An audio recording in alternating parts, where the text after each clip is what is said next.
What's good, man? Welcome to Whole Views. Thank you for stopping by. My name is Corey, and today we're going to be talking about Secret Invasion Episode 5.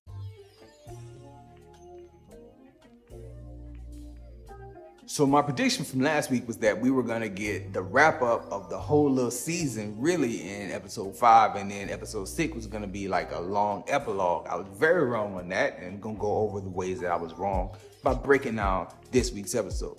Starting off with the first topic, Gravik. Gravik is now dealing with a small uprising within his own people.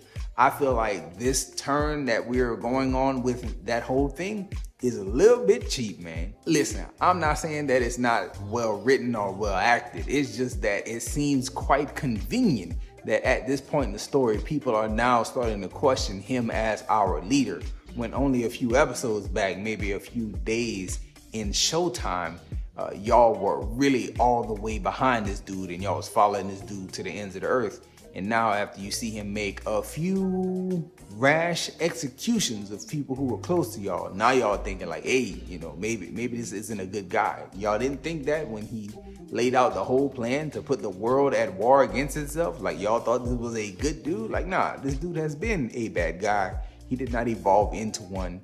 And I feel like there should have been more people not trusting of Gravik from the beginning. You have the interaction between Fury and the Skrull Rhodey, and I thought that stuff was cool. At the same time, I thought that maybe they should have handled that stuff just a little bit differently, in my opinion, because I think to myself, why not go a little bit further? I know Fury had the pistol on Rhodey, and we know that the Skrulls, if they take a serious enough injury, they will start to turn. And that even showed up later in the episode. And I thought to myself, why not just pull out a knife and stab Rhodey right there? I know you'd probably still been shot by the standby agents, but they would have gotten the opportunity to see that skin change color, and now Rhodey has been outed, done. Like, there's no need to drag this on. But there is a need to drag it on because there's another episode. So they're gonna extend Rhodey being a Skrull and like try to parlay that into next week's episode, and there's probably gonna be some type of big reveal where the government itself realizes how high up this Skrull invasion really goes, and we'll see what happens from there. But I thought, take the opportunity to injure him, especially because he's in your face talking that cash money. Like, might as well doing something, because Fury was already about that action when he told him, hey, do something. Like, that was his first response to the agents when they pulled out weapons. I was like, yeah, that's a pretty cool attitude for Nick to have. But let him go further, actually do Rhodey something in that moment, because he was talking crazy. The absolute best part of this week's episode has to be Sonya, played by Olivia Colman. I like each time she shows up on the screen because she doesn't play with these boys. I absolutely enjoy the way that she come in with the guns drawn and she's not hesitating. She's putting a hole in somebody. After she gets the information she needs, she moves right from that situation into another situation where she's holding the Skrull doctors hostage and they don't even know it yet. Like, they approaching the scene with the mindset of like, oh, we got the drop on her, let's pull out the shotgun. And then, oh no, you don't have the drop on her. She has agents, and these agents have guns to your head. Like, I really like the way that she conducts herself. I wish that other characters conducted themselves a little bit more like Sonya, because Sonya don't play games with the Skrulls. Like, I'm gonna put a hole in somebody and somebody's gonna tell me what I wanna know. I enjoy that about her character, and I wish there was a little bit more of it when they deal with the enemy element. Moving from there, you get Gaia and Fury, and Gaia is dealing with the loss of her father, although not nearly as emotional as I kind of expected it to be. This character is in a weird place to me because she didn't necessarily agree with all of her father's ideology, but at the same time, she's not on the side of Gravik, and she knows he's not to be trusted. So that character continues to be played in a weird way, in my opinion. Like, I feel like if that's your father, regardless of your thoughts on his ideology, you should feel more, and more emotion should be displayed at his death at the hands of someone else. Like, it wasn't like he died of old age and you expected this. Like, nah, he was taken from you by someone that you could reach out and go get. I expected her to be more retaliatory, like retaliate, go after him, go get Gravik. You're a super Skrull too, like, you can heal. Y'all can go toe to toe and see how far this thing goes.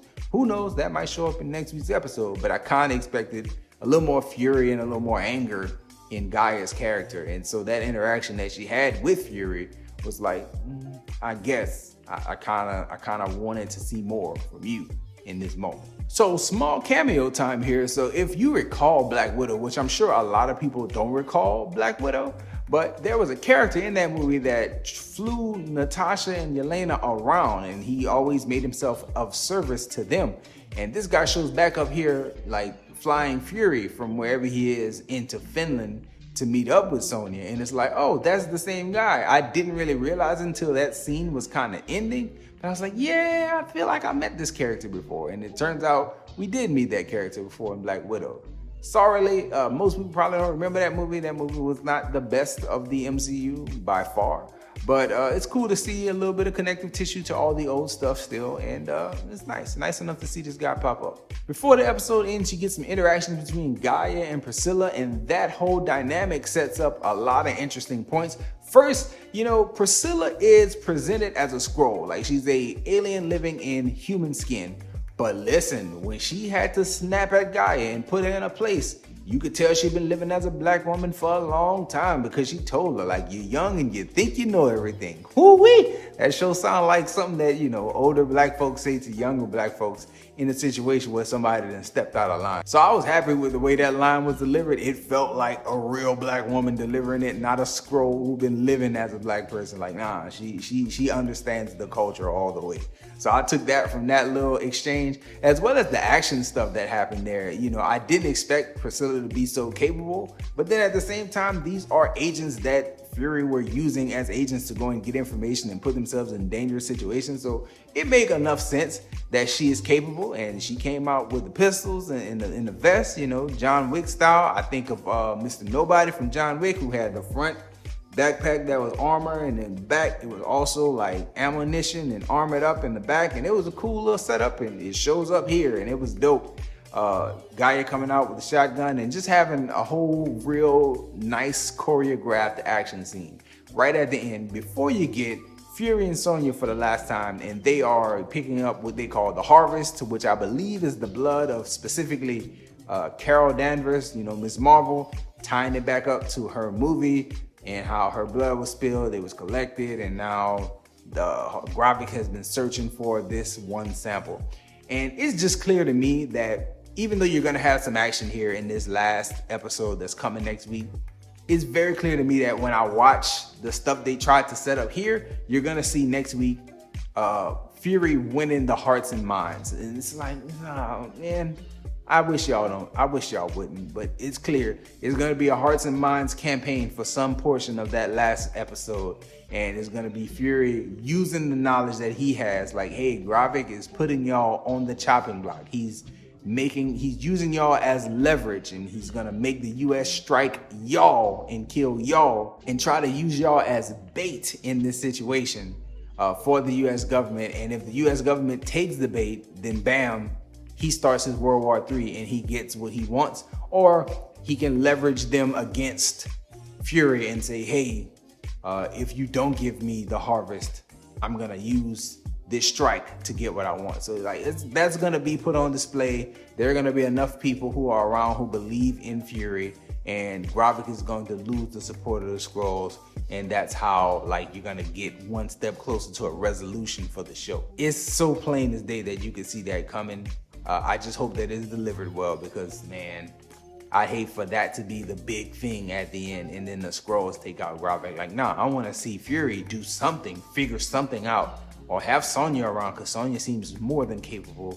Like, have somebody around that's gonna actually go toe to toe or do whatever they have to do to take Gravik out. Don't make this a talk fest to end things. But that's my thoughts, and those are my hopes for next week's episode, as well as my thoughts on this week's episode. If y'all have any thoughts, please let me know in the comment section. I love to see it. I love to interact with you there. That's all we got for this one, y'all. Enjoy yourself, guard your heart, and go watch something good.